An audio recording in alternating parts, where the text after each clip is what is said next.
Hi friends, நான் உங்கள் நண்பன் குட்டி. என்னுடைய தொடர்ந்து வீடியோ பார்க்கும் சப்ஸ்கிரைபர் நண்பர் தனுஷ் என்பவர் அடிக்கடி வெஜிடபிள் பிரியாணி போடுங்கன்னு கேட்டார். அவருக்காக இந்த வீடியோ சமர்ப்பணம்.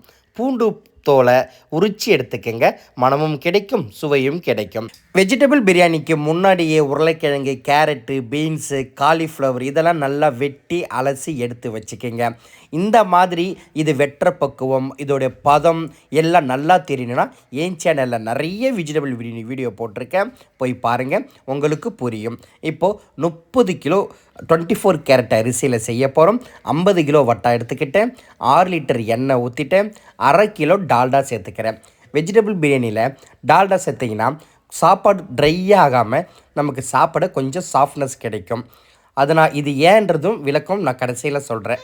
எண்ணெய் நல்லா மிதமான சூட்டில் காஞ்ச உடனே பட்டை கிராம் ஏலக்காய் சேர்த்துக்கிறோம். 100 கிராம் பட்டை, 70 கிராம் ஏலக்காய், 50 கிராம் கிராம்பு, அன்னாச்சிப்பூ மராட்டி 40 கிராம் அளவு எடுத்துக்கிறோம். பிரெஞ்சு இலை 25 கிராம் எடுத்துக்கிறோம். இது கூட அரை கிலோ பச்சை மிளகாய் சேர்த்துக்கிறோம். அப்புறம் ஸ்லைஸாக வெட்டின வெங்காயம் 8 கிலோ சேர்த்துக்கிறோம். நம்ம கறியும் அரிசியும் ஒன்றா சேர்க்கும் போது தான் வெங்காயம் அதிகமாக சேர்க்கணும். வெஜிடபிள் பிரியாணிக்கு 1 கிலோவுக்கு 200-300 கிராம் வெங்காயம் சேர்த்தா போதும். ஒரு கட்டு புதினா மல்லித்தழையிலிருந்து 3/4 பாகம் அப்படி அலசி இந்த வெங்காயத்து கூட சேர்த்து வதக்கும் போது நல்ல ஒரு மனம் கிடைக்கும். வெஜிடபிள் பிரியாணி இருந்தாலும் சரி, சிக்கன் பிரியாணி இருந்தாலும் சரி, வெங்காயம் நல்ல பொன்னிறமாக வதங்கணும். பொன்னிறம் என்பது வெங்காயம் ஓரம் தான் வரணும், பகோடா மாதிரி வதக்கக்கூடாது. நல்லா வெங்காயம் வதங்கின உடனே அரைச்சி வச்சுருந்த இஞ்சி பூண்டு சாந்து, இதுதான் முக்கியமான விஷயம். அதாவது 30 கிலோ அரிசிக்கு 3 கிலோ பூண்டு, இங்கே நான் 2 கிலோ இஞ்சி சேர்த்துருக்கேன். நல்லா புரிஞ்சுக்கிங்க. கறி பிரியாணி செய்யும் போது தான் இஞ்சி பூண்டு சம்மாவும் கூடுதலாகவும் சேர்க்கணும். வெஜிடபிள் பிரியாணிக்கு நீங்கள் பூண்டுக்கு பாதி அளவு இல்லை கொஞ்சம் அதிக அளவு நீங்கள் இஞ்சி சேர்த்தால் நல்லாயிருக்கும். அதிகமாக சேர்த்திங்கன்னா கசப்பு வரும். பச்சை பட்டாணி நைட்டே ஊற வச்சு ஒரு 9-10 மணி நேரம் ஊற வச்சு இஞ்சி பூண்டு கூடயே சேர்த்துட்டேன். அப்போது நல்லா வதங்கும், நமக்கு வெந்து நல்லா பொசன்னு கிடைக்கும். இது கூடவே 2 லிட்டர் தயிர் சேர்த்துட்டேன். 2 லிட்டர் தயிர் சேர்த்து நல்லா வதங்கி எண்ணெய் பிரிஞ்சு வந்த உடனே அதே 8 கிலோ தக்காளி சேர்த்துக்கிறோம். வெஜிடபிள் பிரியாணிக்கு நல்லா வதங்கி அந்த பட்டாணி நமக்கு நல்லா வெந்து கிடைக்கணும். தக்காளி சேர்த்த உடனே மில்மேக்கர் பன்னு சேர்த்துக்கலாம். மில்மேக்கர் பன்னு பிரியாணி செய்கிறதுக்கு அப்போ தான் ஊற வைக்கணும். நீங்கள் சேர்க்கும் போது அதை புழிஞ்சி தண்ணி வடிகட்டி தான் சேர்க்கணும். ஆனால் இங்கே இவங்க முன்னாடி ரொம்ப நேரத்துக்கு முன்னாடி அந்த பண்ணை ஊற வச்சுட்டாங்க. அதனால் நான் இப்போ சேர்த்தனா நமக்கு அந்த நாராக திரிஞ்ச மாதிரி ஆகிடும். அதனால் தண்ணி சேர்க்கும் போது அந்த பன்னு முழுசாக கிடைக்கும், சாப்பிட நல்ல பொசப்பாக இருக்கும். நம்ம செய்முறை எப்போவுமே தக்காளி சேர்த்த உடனே இது கூட தனி மிளகாய் தூள் 30 கிலோ அரிசிக்கு 100 கிராம் தனி மிளகாய் தூள் சேர்த்தா கரெக்டாக இருக்கும். ஏன்னா நம்ம திரும்ப சொல்கிறேன், கறியும் அரிசியும் செய்யும் போது அளவுகள் வேறு. இஞ்சி பூண்டு, தனி மிளகாய் தூள், வெங்காயம், தக்காளி, வெஜிடபிள் பிரியாணிக்கு இதுதான் அளவு. இந்த மாதிரி பக்குவத்தில் நீங்கள் செய்தால் சரியாகவும் இருக்கும், ருசியாகவும் இருக்கும். இப்போது அந்த தக்காளி அரைப்பதம் வதங்கின உடனே வெட்டி வச்சிருந்த காய்கறி அனைத்தும் சேர்த்துட்டோம். 5 கிலோ உருளைக்கிழங்கு, 3 kilo carrot, 1.5 kilo beans, 2 kilo cauliflower அழகாக சூப்பராக மீடியம் சைஸில் வெட்டி சேர்த்தாச்சு. வெஜிடபிள் பிரியாணிக்கு காய்கறி நல்லா வதங்கணும், அதனாலும் நமக்கு பிரியாணியில் ஒரு சுவை கிடைக்கும். கண்டிப்பாக வெஜ்ஜு பிரியாணி செய்யும் போது மசாலா சேர்த்துக்குங்க, ரொம்ப நல்லாயிருக்கும். சக்தி மசாலா சேர்த்துக்கிட்டேன். இங்கே மட்டன் தூள் 100 கிராம், பிரியாணி மசாலா தூள் 50 கிராம், மல்லித்தூள் 150 கிராம், ஜீரகத்தூள் 50 கிராம், கரம் மசாலா 100 கிராம். இந்த மசாலா சேர்த்து நல்லா வதக்கி இது கூட எலுமிச்சை சாறு ஒரு 12லேருந்து ஒரு 15 பழம் எடுத்துக்கிட்டேன். கண்டிப்பாக பிரியாணின்னா புளிப்பு, காரம், உப்பு இதெல்லாம் நமக்கு ஒன்றா சேர்ந்து தான் அதனோட சுவையை நமக்கு சாப்பிட ரொம்ப பிடிக்குது. இப்போ பாருங்கள், நல்லா வதங்கி எண்ணெய் பிரிஞ்சு மேலே வருது பார்த்தீங்களா? அந்த தக்காளி கூட தனி மிளகாய் தூள் சேர்க்கும் போது நல்ல கலர் கிடைக்கும். தம்பி என் கூட ரொம்ப இன்ட்ரெஸ்டாக வேலை செஞ்சான். ஆனால் எனக்கு பிரியாணி செய்யணும் ரொம்ப ஆசைன்னு சொன்னான். ஆனால் அவன் கிண்டும் போது எவ்வளோ கஷ்டப்பட்டு கிண்டுறான் பார்த்தீங்களா? சின்ன பையன். ஆனால் இந்த அனல் பக்குவத்தை தாங்கணும். இதுதான் பிரியாணி வேலை. ஃபிசிக்கலான வேலை. இப்போ பாருங்களேன், நான் தண்ணி ஊற்றுற பாத்திரத்தில் ஒரு அடையாளம் வச்சுருக்கேன், கயிறு கட்டியிருக்கேன். இதில் தான் அரிசி அளந்த 4 பாத்திரம் அரிசி, 6 பாத்திரம் தண்ணி ஊற்றிருக்கேன், 1க்கு 1.5. இந்த பன்னு சொன்ன இல்லையா, முன்னாடியே ரொம்ப நேரம் ஊறிடுச்சு. அதனால் இப்போ சேர்க்கும் போது நமக்கு கொதித்து அரிசி கூட வெந்து சூப்பராக முழுசாக கிடைக்கும்.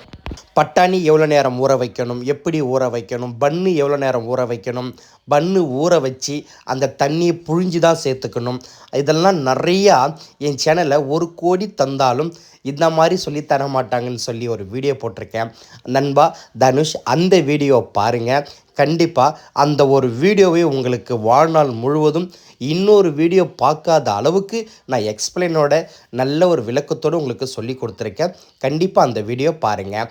இப்போது தண்ணி நல்லா கொதி வந்த உடனே நம்ம ஊற வச்சிருந்த அரிசியை வடிகொடியில் வடிகட்டி தண்ணியே இல்லாமல் அப்படியே கொதிக்கிற தண்ணியில் சேர்த்து அப்படியே ஒரு கிண்டுன்னு கிண்டி 2க்கு 3 தடவை தட்டு போட்டு மூடி எடுத்து, அப்புறம் நம்ம அந்த அரிசியும் தண்ணியும் ஒன்றா சேர அனல் பதத்தை கொஞ்சம் கொஞ்சமாக குறைச்சி தீச்சலே இல்லாமல் சரியான பதத்தில் உதிரியான பிரியாணி, ஜூஸியான பிரியாணி, வெஜிடபிள் பிரியாணியே சிக்கன் பிரியாணி டேஸ்ட்டுக்கு அவ்வளோ சூப்பராக இருக்கும்.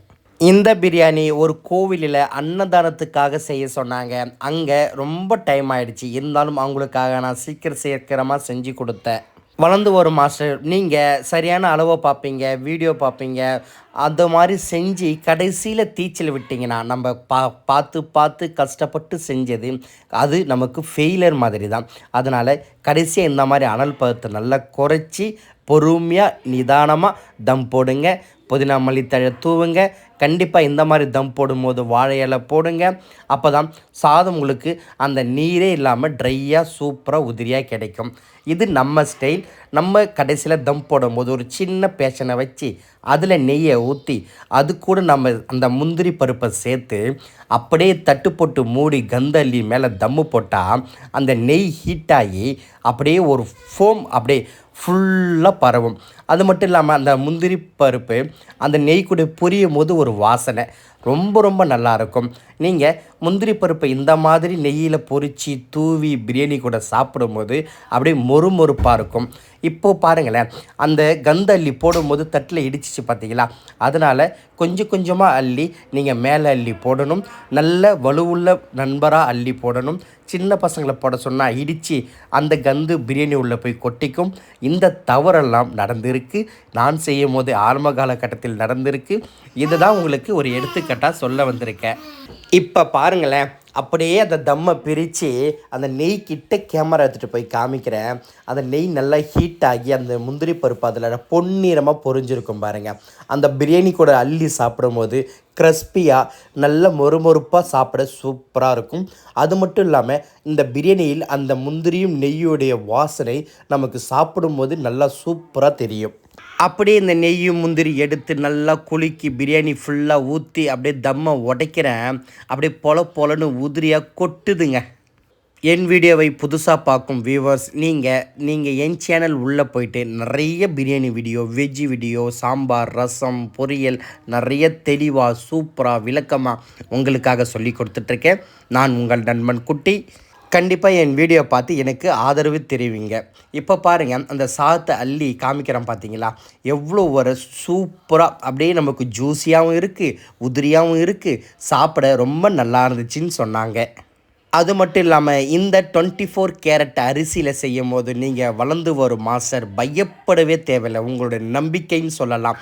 இந்த அரிசியில் ஒரு முறை பிரியாணி செஞ்சு பாருங்கள், உங்களுக்கு பயமே இல்லாமல் செய்வீங்க.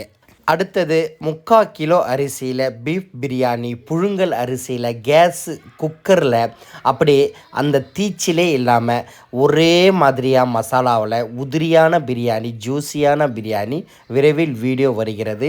என் வீடியோ பிடிச்சிருந்தால் லைக் பண்ணுங்கள், ஷேர் பண்ணுங்கள், கமெண்ட் பண்ணுங்கள், கண்டிப்பாக சப்ஸ்கிரைப் பண்ணுங்கள். அதை விட முக்கியம் ஷேர் பண்ணுங்கள். ஏன்னா என் வளர்ந்து வரும் மாஸ்டர்கள் இன்னும் நிறையா இருக்கீங்க. உங்களுக்கு என் வீடியோ சேரணும், நீங்கள் பார்க்கணும், கற்றுக்கணும், புரிஞ்சிக்கணும். என்னுடைய பிரியாணி செய்முறையில் ஃபிசிக்கலான வேலைகள் தான் அதிகம். அதுதான் முழுமையான ஒரு பிரியாணியை உருவாக்கும். கண்டிப்பாக என் வீடியோவை பிடிச்சிருந்தால் நீங்கள் மனசார ஷேர் பண்ணுங்கள். அது நீங்கள் வளர்ந்து வரும் மாஸ்டர்களுக்கு செய்யும் ஒரு உதவி. நண்பா நம்பி, நான் உங்களுக்கு கடைசியாக ஒன்றே ஒன்று சொல்கிறேன். இந்த வீடியோ எடுப்பதும் நானே, பேசுவதும் நானே, எடிட் பண்ணுவதும் நானே. என்னால் முடிந்தவரை வளர்ந்து வரும் மாஸ்டர்களுக்காக செய்கிறேன்.